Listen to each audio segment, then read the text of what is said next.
বর্তমানে যে যত বড় মিথ্যাবাদী প্রতারক ছাপাটি সে তত বড় সম্মানী। এদের মূল যোগ্যতাই হচ্ছে মিথ্যা, প্রতারণা ও ছাপা। খুবই চমকবদ্ধভাবে এরা কথা বলে ও মানুষদেরকে ঘায়েল করে।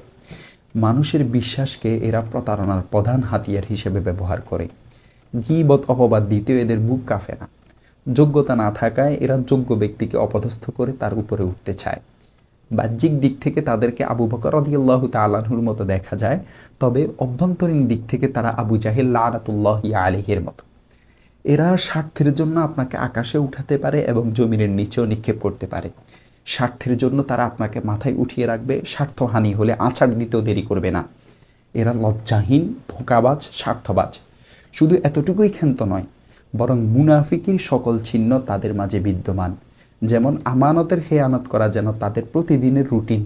প্রতিশ্রুতি ভঙ্গ করা, জুলুম করা এসব এদের কাছে মামুলি ব্যাপার। এরা নিজেদের চাহিদা পূরণে অন্যকে জবাই করতে দ্বিধাবোধ করে না। এরা খুবই হিংস্র। এরা কেমন ভয়ানক, এদের আচার ব্যবহার লেনদেন কেমন নিকৃষ্ট তা তাদের নিকটের ও অধীনস্থ লোকেরা জানে। তাদের কাছে এরা এক আতঙ্কের নাম। এদের মতো কুস্বভাবের অনেকে নিজের স্বার্থ হাসিলের জন্য এদের সঙ্গ দেয়। এরাই জাহান্নামের ইন্ধন, কিয়ামতের আলামত, সমাজ ও জাতির বিস্ফোরা।